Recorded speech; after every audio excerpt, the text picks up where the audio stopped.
Play any audio recording from the 1930s or 40s. Practically everyone speaks the same way. The same strangely clipped, melodic, taut, almost artificially perfect pronunciation. A voice that isn't really British and isn't really American, but hovers somewhere between the two. An accent you wouldn't hear from a single living person if you walked down any street on Earth today. Then, sometime around the 1950s, this voice simply vanishes.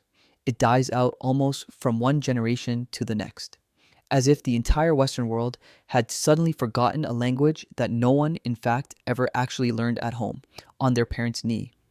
At first, this seems like some mysterious collective shift in the way people spoke, but the truth behind it is far stranger and far more revealing than you'd think. Your first instinctive explanation is probably this: the technology is to blame. The old, crackling tape machines and records distort the sound, making it higher, more metallic, unnatural, and there's truth in that.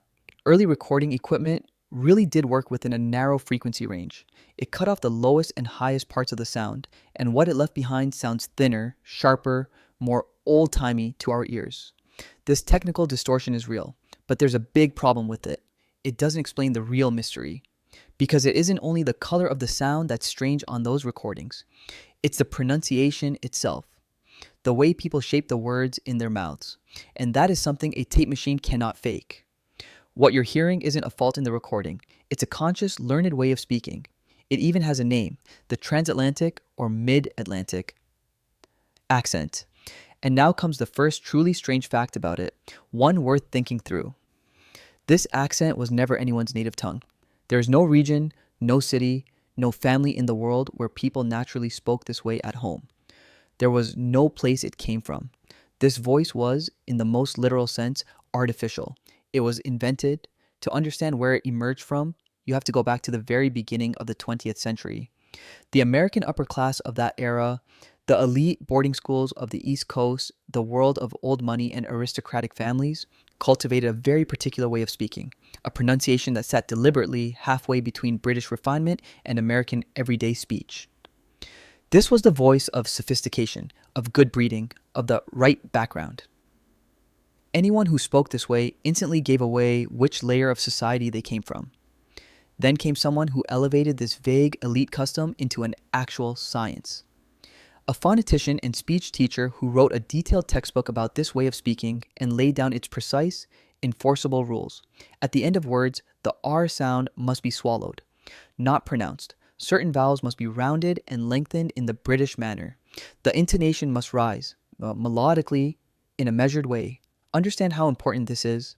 This system was not the randomly evolved accent of some region. It was a deliberately designed, learnable way of speaking. Anyone could master it who was willing to practice enough. A voice you could put on like an elegant suit. And now comes the moment that suddenly makes all those old recordings explode in your ears. And you'll never hear them the same way again.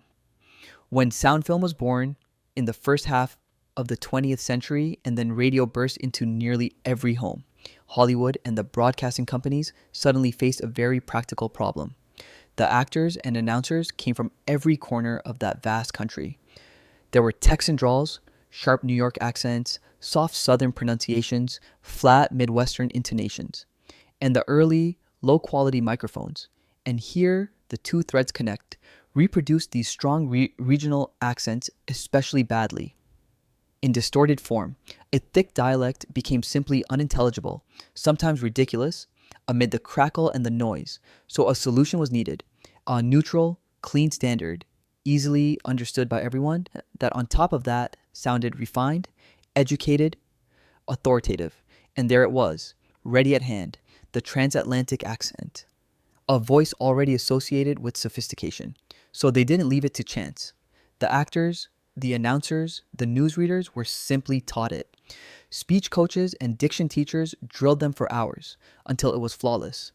This became the official, mandatory voice of the silver screen and the radio. That is why, and now the picture comes together, everyone speaks the same way on those old recordings. Not because they spoke that way at home, at the dinner table, but because all of them independently learned the same artificial engineered accent. A voice developed specifically to radiate authority and elegance, even from the weakest loudspeaker. But if it worked so well, if it spread so widely, then why did it vanish so suddenly, almost overnight? Two forces killed it at once, and both reveal a great deal about how culture works. The first was technology, the very same force that had brought it to life. After the Second World War, the quality of microphones, amplifiers, and recording equipment improved dramatically, in a great leap.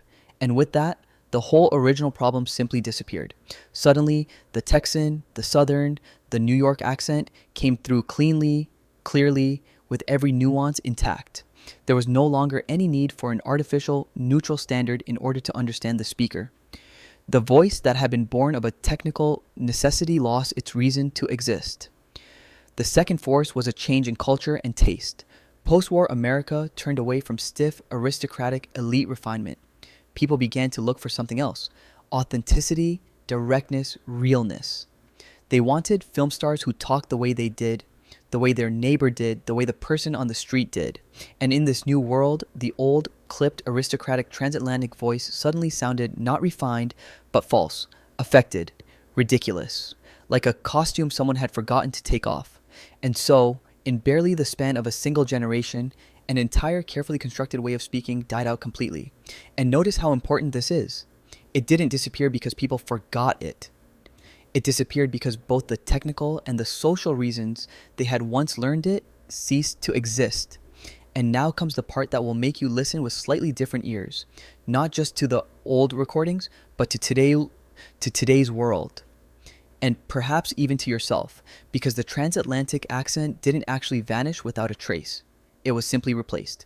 New screen voices took its place. Just think about it. Today, there is a distinctive way of speaking that YouTubers, podcasters, video creators, and news readers pick up from one another almost unconsciously. A certain energetic rhythm, a certain slightly exaggerated enthusiasm, a characteristic intonation at the ends of sentences, a particular way of addressing the viewer. No one teaches it from a textbook. There's no phonetics manual for it. And yet, it's there, spreading, shaping the way an entire generation speaks in front of the camera. And now comes the thought that's genuinely worth pausing on for a moment. 100 years from now, someone is going to play back our videos of today, ours. And they will feel exactly what you feel now, listening to those old recordings from the 1930s. They'll furrow their brow and ask, wait a second, why do these people all talk in exactly the same way? Maybe that's the real lesson. Our voice, the thing we feel most deeply, is our own. The most personal thing about us is perhaps far less ours than we believe. Our era shapes it. The technology through which we speak, the people we listen to day after day, an entire generation can speak in the same invisible, borrowed voice without a single one of its members ever noticing. So the question I'd like you to take with you is this. Are you, right now, in this very moment, speaking in your own real voice, or in the voice of your era, which you picked up without realizing? And if you're completely honest with yourself, could you even tell the difference between the two? Write it in the comments right now in your own words.